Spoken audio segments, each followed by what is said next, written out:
जय जय शंकर हर हर शंकरा जय जय शंकर हर हर शंकरा जय जय शंकर हर हर शंकरा जय जय शंकर.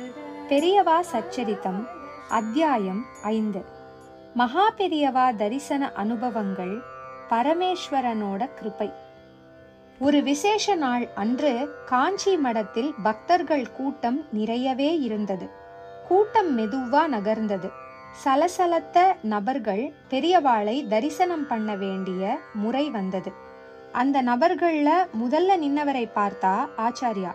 நோக்கு சிவபுராணம் தெரியுமோ அப்படின்னு கேட்டார்.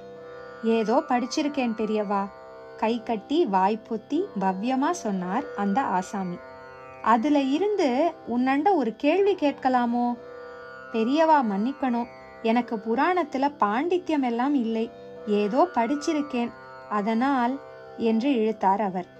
ஒரு சின்ன கேள்விதான். பரமேஸ்வரனோட ஸ்வரூபம் எப்படி இருக்கும்னு தெரியுமோ? அதை சொன்னா போதும். மகேஸ்வரனோட வடிவங்கள்ல 3 பிரிவு இருக்குன்னு புராணம் சொல்றது. ரூபம், அரூபம், ரூபாரூபம்னு. தயங்கி தயங்கி சொன்னவரை தடுத்தார் பெரியவா. அவ்வளவு விபரமா எல்லாம் போக வேண்டாம். அவரோட ரூபத்துல என்னவெல்லாம் இருக்கும், இதெல்லாம் நீ பார்த்த சித்திரங்களை நினைவுபடுத்திண்டு சொன்னாலே போதும், மென்மையாக சொன்னார் பெரியவா. சதாசிவனோட சிரசில கங்கை இருக்கும். அவரோட ஒரு கையில் அக்னி, இன்னொரு கையில் மான், மற்றொன்னுல மழு, அடுத்ததுல உடுக்கை, இப்படியெல்லாம் இருக்கும். இடையில புலித்தோலை உடுத்திண்டே இருப்பார். ஒவ்வொன்னா பட்டியல் போட்டார் அந்த ஆசாமி.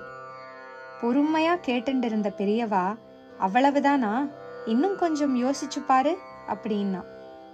ஒரு சில வினாடிகளுக்கு அப்புறம் அந்த ஆசாமி, பெரியவா சொல்ல மறந்துட்டேன், சர்ப்பம் அவரோட சரீரத்துல பல இடங்கள்ல சுத்திண்டு இருக்கும்.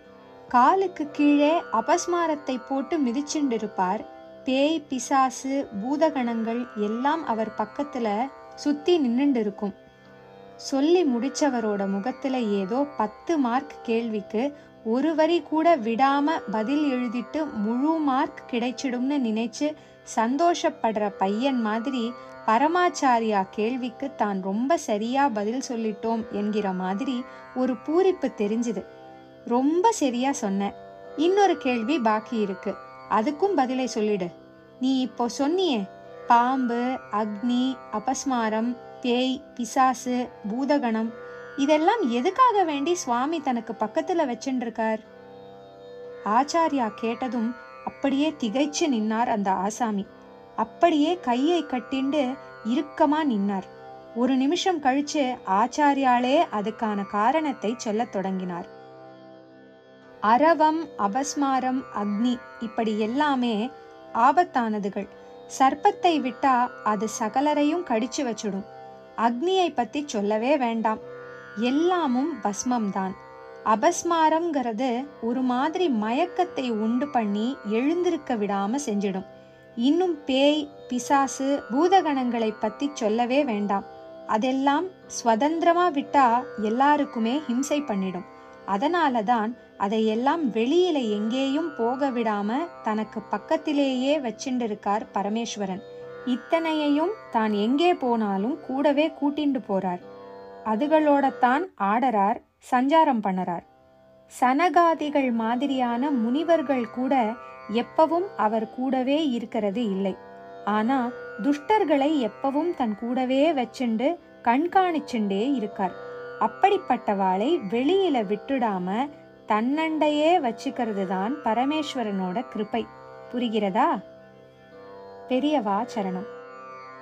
ஜெய ஜெய சங்கர, ஹர ஹர சங்கர, மகா பெரியவா சரணம். जय जय शंकर